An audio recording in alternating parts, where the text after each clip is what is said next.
I was doing a bit of research, and you had this great quote where you talked about recording this album, and you said we were all pushing each other towards this direction of simplicity and anger. And I'm Mm. curious, what drove that? What inspired that? In a way, I think when we talk about simplicity, it's in the context of being a progressive metal band. So you have this kind of, you come from progressive metal traditions where it's a lot of, what you play is complex and it's technical. But within that framework, we still strive for simplicity, or this kind of beauty in the music that you find when you sort of solve the equation. So when the song really Yes. stands up in its sort of it's magnificent simplicity. So you see what I mean, so it's after all that work, after all, we always put a lot of work into the songwriting and the production and the work, but we wanted to feel uh, re relieving. And when you listen to it, it's supposed to be sort of uh, a catharsis, Mm-hmm. some experience, something that you feel is just uh, beautiful. Not, it Yeah. doesn't have to be gymnastics when you listen to it. It's more of in that sense, Right, right? right. It's kind of like with writers when they're writing stories, when they're writing novels. A lot of the great stuff comes in the editing when they go back through and they go through and tighten it up. And what can you take away and still leave the power of it Sure. all, Yeah. but go more direct to the reader, to the Where can we listener? turn the path here? Yeah, exactly. Like what is not necessary? How can we sort of, what is the core here? What do we really want to say? Hmm. Exactly. Yeah. And that's But um, and yet it is fascinating because especially with Martin on drums and some fantastic guitar work that does um it does go into these very intricate parts and solos and things like that. But in some ways what defines this album to me and you guys is it's this yo-yo, this complementary opposites, in that you have a lot of that intense stuff, but within the same song you will suddenly pull back and it'll be stripped down to maybe just a simple chord, simple vocals. And how much of that is planned ahead of time and how much of that just is how you guys play and what comes out through your jam sessions?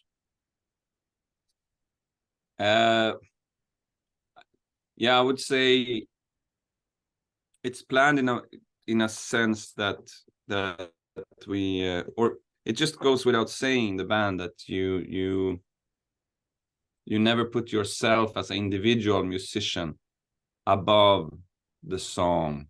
uh so you sort of, you need to deliver what is necessary, and what is really, you know and if you want to, if you have a complicated technical pattern or something that you want to express, then that's fine, if it's sort of, but it has to be for the purpose of the song, and the greater good. Mm-hmm. Right. um so sometimes it's also exactly when you strip it down to very, very simple, just a chord and vocals. That's very, of course, very important for the dynamics too, in the music, to have that kind of tension and release thing, this kind of um uh just making the music breathe in a sense, is Mm-hmm. is very, it's it's of course nothing that we uh, that we have it's not our idea. It's the oldest idea in his musical history, of course. But I think it's necessary. I think today a lot of, like, especially in really mainstream music today, you take sugar and you put sugar on top, and and then that's not so inspiring. You know, you need to have that kind of blend. Yeah. Of course, it's always been like that, and it's funny today that music gets so one-sided, especially mainstream music. I think that will tire people out, because I think that's always what you want, is the equilibrium, like the balance, right, between push and pull. Yeah, exactly. Yeah. So that's and what we strive for. It's also, it makes, at least for me anyways, it makes it just as fascinating when you listen to the album the second time, the third time, because there are parts that maybe you did not notice the first time that stand out more upon re-listening, because there is so much going on. Yeah. And also I'm wondering about, in terms of I've always believed that a lot of musicians play their personalities. Who they are often comes out through the way they're expressing themselves. And you have Martin's thunderous work on the drums, those the toms, the kick drums, very deep rumble. And then you have a very soaring vocals, which, again, really interesting push and pull going on there. But I'm wondering, does that also reflect your personalities? Is he more of a dark, brooding type, and you're the more hopeful, or follow me kind of guy? Or the sort of like, then you have to go back to the sort of the basics of SOEN, or like the start. I think, the what made us unique in the beginning was sort of this kind of this dark, powerful rhythms and heavily distorted guitars and riffs, together with the clean, soft vocals. Contrast was sort of what builded the SOEN sound in the beginning, I think. It's not that we had a great plan for it or something, but it when looking back, I can see that this was something that made us stand out a bit and made our music. So in the beginning, it was like that, I was maybe on bringing the light in, and the darkness, and we had that contrast. I think we still, are that's still a very that's a foundation in our sound. So Yeah. So it's true. Nowadays, though, I experiment more with, as you see on Memorial, I use more aggressive vocals myself, sometimes, to sort of,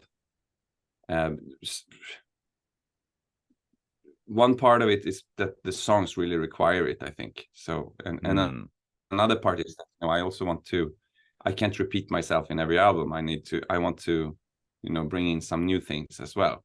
Otherwise it gets boring. Right. Only for me, I guess for the fans too. The song I've become addicted to, and listened to over and over again, is Unbreakable. There's just something that it really just hits you here, and the lyrics, I think, are particularly fascinating. And I love when someone can take a few words, especially with lyrics, and have it sounds like it encompasses so much more. And my favorite from that song being, outside the world is dark, but we are cursing the sun, which I thought was fabulous, because there's so many different ways you can take that. And do ideas like that just come to you, or do you sit and work and rewrite and try and hone things like that down? It's Martin writes a lot of lyrics too, so he's like main contributor on this one. But the idea is, this kind of, dissonance that you might have, you know, that okay, everything is dark, our actions are also not always good, you know, they're bad, but sort of it's for a greater good, or I didn't have a choice, or that kind of Right. thinking. So the world is dark, but we are cursing the sun, or like in the context of sort of that we are, you know,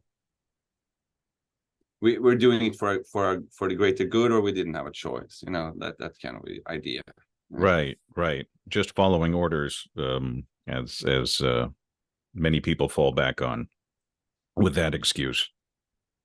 Yeah, or you know, I do heroin, but I didn't have a choice, you know, I was blah blah blah. Yeah, you Right. whatever, you can do your own scenarios. Right. And what's especially cool is that you guys can craft these lyrics in what is not your primary language. It's, as you can tell, I'm kind of an idiot. I can barely speak one language, and you guys can speak multiple languages. And so when you're writing and you get these ideas, do you get them in English, or do they come to your mind in Swedish, and you try and work them into English? How does that process work? I think it's a mix when it comes to us, because Swedes and Scandinavians, you know, generally we learn English from a really young age. You know, you tend to know English when you're 7 or 8 years old a little bit. You know, you can speak a few sentences, and then you can speak English from 12 or something. You know, so you learn it from a quite young age, but still, it's, of course, it's not your mother tongue. So you sort of, you know, at least for me, you know, I'm still translating it a bit in my head, being Swedish. I think what's funny, you know, what happens is with the lyrics, they tend to get a bit funny, because it's not our mother tongue. We speak English well, we understand it well, but you can still see when a Swedish person has written the words, because, you know, you get this funny really makes sense sometimes in the States, or it might make sense, but it sounds funny, you know. I think that's a bit of it kind of works in music as well. You know, it gets original. Right. Or the other thing I would wonder about is like I did an interview recently with the Guess Who the singer and primary lyricist is from Canada, speaks both French and English, had some titles and lyrics in French. And you know, I was wondering about this with you guys too, where there's concepts in other languages that can be difficult to translate, or you have something very succinctly said in one language, and how often do you have that kind of concept, but you can't, it's difficult to come up with the equivalent in another language?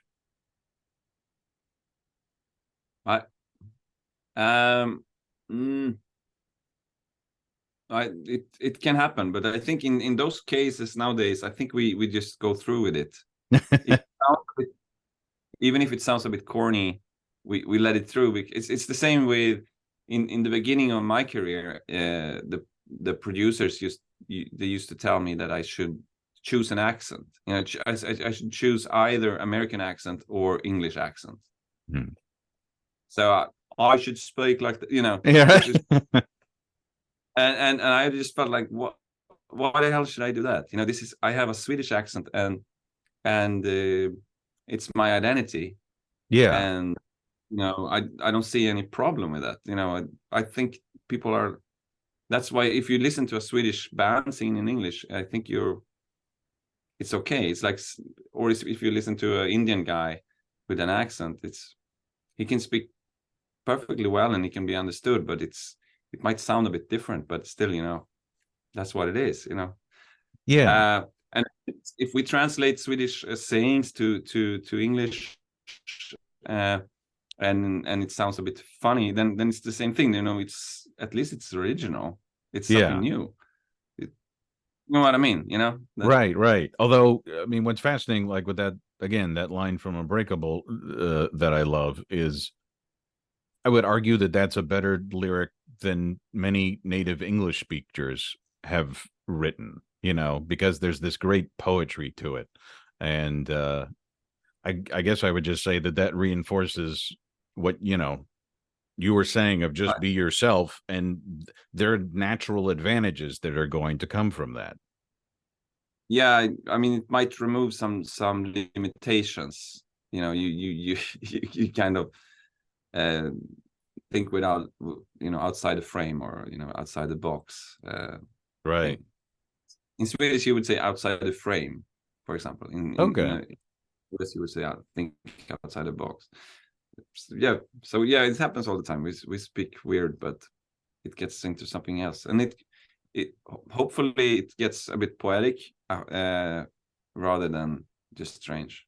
Yeah. No, not strange. Interesting and different. To switch gears, one song that really caught me by surprise was the song Hallowed, which is a duet that you do with Elisa, if I'm pronouncing her name right. And I'm curious, how did that come about? Was it written to be a duet originally, or how did it all come about? It was written as a duet, and then we needed to find a perfect match for the duet, and we work with a Italian booking agency, and they also work with Elisa in Italy. So I just, when I heard that, I just told them that they had to ask her. Just, I didn't expect her to say yes, but she did, and she's a fantastic singer. She's very famous in Italy as a singer. Not so known outside of Italy, but she's such a talent, and she's such a fantastic artist, and I'm so glad that it came out like this. So yeah, it was written as a duet. It wasn't specifically written for her, but once she came in, it was just a perfect match. And I'm curious though, because once you hear, as you said, it wasn't written for her, but once you hear someone singing, did you make any tweaks or changes based on, okay, I'm hearing something interesting that she does, let's go down that path? I mean, yeah, or we sended her the song and the demo, and she listened to it, and then she made her own interpretations, and so that's the beauty, of course, with having a guest artist. They start to interpret the songs themselves, and so it's totally her interpretation of it, which is fantastic. And then did she record it separately and send you tracks, or did you guys record together? No, she did it in a studio in Italy. Okay. Yeah, because it does sound like you guys are singing together in the same room. Yes. And I hope we will one day, but we didn't on this one. Yeah. What was the most challenging song on this album to create? Well, I don't know. It's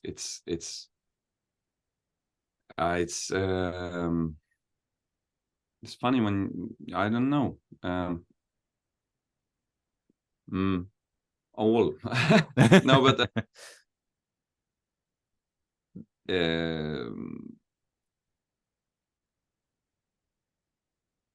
it's I can't say. I can't remember anymore. It's just all of them are really challenging. And it's, we work a lot on them, and it's, we're not that kind of band, that just makes like one song per day. and just Mm-hmm. throw it out. We work for a long time and it's just a lot of work. And yeah, I don't know. Have there It's been challenging. songs that started sounding one way and by the time you finished sounded completely different because of how you rework them and edit them? Uh, all of them. I don't know. I'm very like unspecific, All but right. you know, uh, it's a it's just like we work very iterative, you know, like you Mm-hmm. know, you go with the song one way and then you come up with something new and like, oh, that's really cool, let's go this way, and you know, then you go like this, back and forth over and over, and until it's sort of till it just clicks, Mm-hmm. and then you just feel like, okay, now it's there, now the song is in place. uh And then the opening track, Sincere, yeah. I love how it starts as this kind of ominous low rumble and then builds and builds and builds. It's very cinematic. And I'm wondering, obviously influenced by a lot of, rock bands that went before you, but I'm wondering how much uh, um, music from film has influenced you, because it has that element to it. uh yeah, I think in that's something we have been thinking of in this album, that we wanted to have that kind of cinematic approach, you know, when you big landscapes, or you know, that you build up when you so it's there in some songs for sure. uh I think I love that stuff, you Mm-hmm. know. I getting like big images when I listen to music. That's what it's about, if you ask me. um Sincere was that was a song where we were experimenting with just pure aggression, you know, like a powerful big song that we could make, that was just uh very, very powerful. And then of course you get this what some producers call weird SOEN interludes. Bring everything down, you know, and to just where it gets very mellow for a part. um But again, for people like me, I love that, because again, there's some modern pop music where it just stays the same throughout the entire song. And sometimes I love when a song makes a sudden turn and it pulls you in even more. yeah, that's what I guess what separates us from normal. I mean, because yeah, you tend to happen, you know. We you know, when you talk to people, when you talk to producers, I think, I mean, we write our own music, but we get input from other people, of course, and Yeah. they of course, you know, it's not by the book to do that kind of stuff. You know, what you're supposed to do is shorter songs, very you should not have as much dynamics. It should be very you know, clear and very straightforward. But what the hell, you know, Yeah. it's Yeah. it wouldn't be a SOEN album if we would do that kind of stuff. So. What's also interesting is, there again, there's a lot of anger expressed in this album, Mm. and yet, to talk to you, you're a very relaxed, happy person. And I'm Yeah, wondering, when you perform, do you have to tap into the anger that built the song in order to really put it across to an audience? I don't have to do that when I perform the songs. It's very easy to tap into the emotion that the song was, you know, is supposed to deliver, or you know, you can interpret that really far. But I always in live performances, I always I can look angry. Some people, they say that I look intimidating on stage, but because I tend to get very passionate and I can stare at the audience like aggressive way, but I usually blend it in with a smile, Yeah. in every song. I think that's sort of what you need. To me, it has to be both emotions, and we're as you say, I'm not aggressive all the time or angry. I'm smiling most of the time. When we're on tour, we have a great vibe in the bus. We take care of each other. We're very people. But I thought, like there's a saying in Hollywood, it takes a good guy to play a bad guy. It takes a good guy to play a good evil person. So, in order to interpret that kind of emotions, maybe if you would be like that all the time, angry and aggressive, then wouldn't be as much fun. Wouldn't be as much enjoyment to listen to the music. Same way with the messages. I think we write about dark subjects. It can be dark and it can be miserable, but we always try to blend in a little bit of optimism or sort of a uplifting message, sort of like, hey, goes to hell, but you can try to do whatever you can to improve it, or let's find something here together that we can let's do something about this now, find some love, because it cannot all be darkness. It gets too heavy or too it's not supposed to drain your energy. It's more it's like metal in general. They say that metal musicians and metal fans are the happiest in the world because they go into the music and they are aggressive for a while and then they're just friendly afterwards because they get like wrestlers or boxers, and I'm like they get that aggression out when they're performing, and then they can be relaxed outside of their performance. Yeah.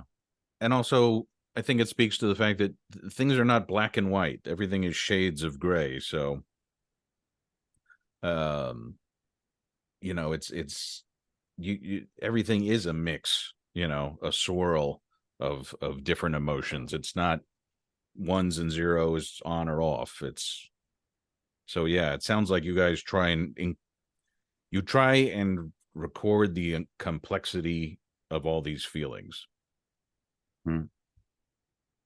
No, exactly. It's not like that. You don't. It's not Lord of the Rings. No, it's not. It's more complex than that. And kind of along these lines, you guys, you seem very deliberate about what you're trying to say with your music. With that in mind, I'm curious, how much input did you have into the design of the cover for Memorial? Because it's very artistic, it's kind of disturbing, but it's intriguing at the same time. Yeah, no, we have complete control with what kind of everything, what we do. We're old enough now to not no one can decide except us what we're gonna display. The artwork was something that we found like the guy who had made the artwork, and we really wanted that to be displayed on the album, because we thought it represented the album in a good way. It's sort of like shows a post-apocalyptic future or something, a really dark environment, but somehow it also has this positive thing, this heart they share, and that they take care of each other in that darkness, and that represents what our message as well, you know. So I think it really illustrates the theme of the album very well. You look, when you look at the cover, you really get the idea of what we want to say in the songs. So in that sense, that's exactly what we want. We wanted to be a little bit more specific on this album too, you know. And usually we use more abstract things, symbols and things like that on our albums. But it felt more that we wanted to be more direct for some reason. Maybe it's because and the lyrics are also more direct. The songs are more direct. I think it's the you know, with everything that is happening in the world right now, with the pandemic, with the war with Russia's invasion of Ukraine, it's not the time. We don't feel it's the time to speak about cosmos and stars aligning and stuff like that. Doesn't really, you know, we want to speak more about things that affects us directly. Yeah. Maybe the next album will be a cosmos album, but we'll see. Right now, to the point, you know. Yeah, there's plenty to address here on Earth, you know. Right now it is, yeah, for sure.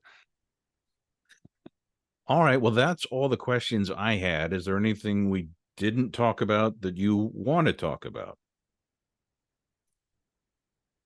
No, it's just, you know, not like that, you know. I just want to say that I'm really, it took us a while to get to the States to play, and now I feel that we really have a solid ground there, and we're gonna play a lot in the future in the States, and I'm really happy for that, you know? Great. Sometime next year or even this year? Not this year, but certainly next year. We're already planning to a tour, so yeah. Great. It's gonna be more. Yeah, I would love to see these songs performed live. I'm excited about that. I'm glad to hear. Yeah.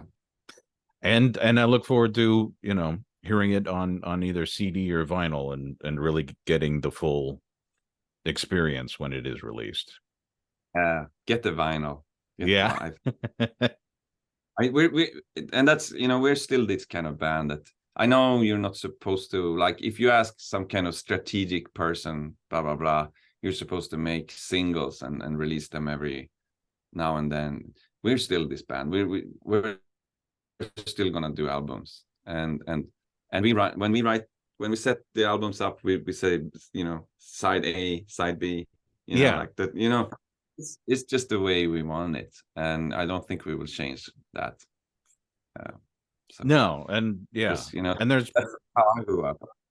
Yeah, and that's how I grew up as well, and I'm getting back to it, and like this is one that just arrived a week ago, you know, so I'm still buying them and obsessively reading through the liner notes and all that kind of stuff, and I try and just put on the headphones and don't think of anything else. You know, it's just you focus on the music. Beautiful. Yeah. I like that. So I can't wait to, and there's so much, again, I encourage people to buy, you know, the CDs, buy the vinyl, because with streaming, things get so compressed and there's so much sound and energy and life that you only get from hearing it in those better formats. Yes, and you know, we always, I think every band does, but you know, you always do a different mastering of the vinyl so that it gets full dynamics on it. It's harder to do that when you do it in Spotify or, you know, for that kind of stuff, but it's always a little bit different. So that's why it's also always worth to get the vinyl and listen to it.